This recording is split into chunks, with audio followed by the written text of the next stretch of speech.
Corona వచ్చినప్పుడు కూడా నీ రైతు బంధు టైం మీద వేసిండా లేదా?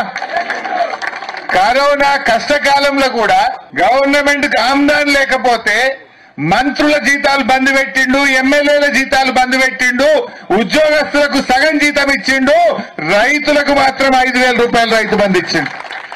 అగో అది కేసీఆర్ కు రైతు మీద ఉన్న ప్రేమ. మరి వీళ్ళకేం పుట్టింది ఇప్పుడు? ఏం కరోనా లేదు, ఏమి లేదు, ఉన్నదా ఇప్పుడు? మరి ఇప్పుడు ఎందుకు వస్తలేదు రైతు బంధు? కేసీఆర్ ఉండగా నాట్లు పడే వరకు మీ ఫోన్లన్నీ టింగు టింగున మోగినాయా లేవా? ఇప్పుడు నాట్లు అయిపోయా, కలుపు అయిపోయా, మందేస్తిమి. ఇక రేపు మాపు కోతకు రాబట్టే దసరా పండుగ దగ్గరికి వస్తుంది కానీ రైతు బంధు పైసలు మాత్రం రేవంత్ రెడ్డి ఎత్తలేడు. వేసిండా? మాటలు మాత్రం కోటలు దాటుతున్నాయి. మాట్లాడమంటే అన్ని వంకర మాటలు మాట్లాడతాడు. మరి రైతు బంధు ఎందుకు ఎత్తలేడు? ఏం చెప్పిండప్పుడు? కేసీఆర్ ఉండగా మొదలు 4,000 ఇచ్చిండు, మళ్ళా గెలిస్తే 5 ఇస్తా అంటే 5 ఇచ్చిండు, మళ్ళా గెలిస్తే 8,000 చేస్తా అన్నాడు. కానీ గెలిస్తే మనం చేద్దాం. కానీ వీళ్ళు గెలిచిండ్రు 7,500 ఇస్తా అన్నారు. ఇవాళ ఇప్పటి వరకు సప్పులు లేదు. పోయిన యాసంగిలా 5,000 ఇచ్చిండు, 2,500 ఎగబెట్టిండు. ఈ వానకాలం ఇస్తాము అన్నారు. ఈ వానకాలం 7,500 లేదు, 5,000 కూడా లేదు. ఆయన 5,000 కూడా రాలేదు. రైతు బంధు వల్లేదని 3 పైసల మిత్తికి తెచ్చినా అని మా దుర్గారెడ్డి గారు బాధపడబట్టే. ఇంకొకరు 2 రూపాయల మిత్తికి తెచ్చినా అన్నాడు. యాదగిరి 2 రూపాయల మిత్తికి తెచ్చినా అన్నాడు. నువ్వు రైతు బంధు అయ్యాక ఇలా అప్పుల పాలు చేస్తున్నట్టు రైతుల్ని. ఇవాళ కేసీఆర్ ఉండగా వస్తే ఇంత దున్ననీకి ట్రాక్టర్ కిరాయకో, మందు బస్తాలకో, కలుపు మందం ఇంత ఆసరైండు మన కేసీఆర్. వీళ్ళేంది ఏదో ఒక కుంటి సాకులు చెప్పి, అబద్దాలు చెప్పి ఇప్పటిదాకా రైతు బంధు పైసలు కూడా ఇవ్వట్లేదు. ఏమైంది? కరోనా వచ్చిన కష్టకాలంలో కేసీఆర్ ఇస్తాడెట్లా? ఇప్పుడు అంత మంచిగా ఉన్నప్పుడు రేవంత్ రెడ్డి ఇయ్యడెట్లా? ఇది న్యాయమా అని నేను అడుగుతున్నా. ఇది మోసం చేయడం కాదా? రాష్ట్రంలో రైతుల్ని ఆగం చేయడం కాదా?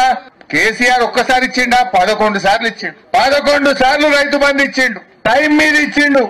ఇంకో పని ఆపుకున్నాడు, ఇంకో పద్దు ఆగబట్టుకున్నాడు. కానీ రైతుకు మాత్రం తిప్పలు పెట్టలే.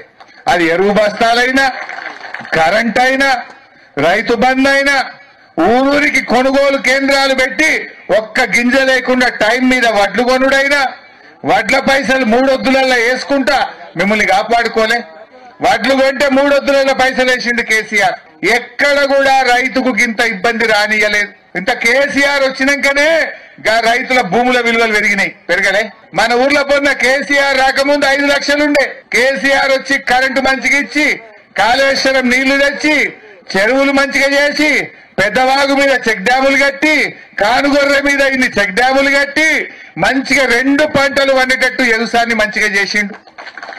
రైతు విలువ పెంచిండు. ఆ దెబ్బకు రైతు చేతిలో ఉండే భూమి విలువ పెరిగింది. 5 లక్షలు ఉన్న భూమి నంగునూరు మండలంలో ఏ ఊర్లో పోయినా 25 లక్షలు 30 లక్షలకు ఎకరం అయ్యేటట్టు చేసిండా లేదా కేసీఆర్? ఇప్పుడు కాంగ్రెస్ వాడు వచ్చినాక కొండ్రోడే లేడు. ఇంత లగ్గం ఉన్నదనో, ఏదన్నా ఆపద పడ్డదనో, ఓ అద్దెపిగడు అమ్ముకుందామంటే కూడా మరి కూడా చూస్తలేడు. మళ్ళా భూముల విలువలు తగ్గినాయి. మళ్ళా కాంగ్రెస్ వచ్చింది, రైతు యొక్క విలువ తగ్గించేటువంటి పరిస్థితి వచ్చింది. ఇది మనం చూస్తలేమో ఊర్లో పోనా అంటే ఏ ఒక్క మంచి పని లేదు. Subscribe now and press the bell icon. Never miss an update.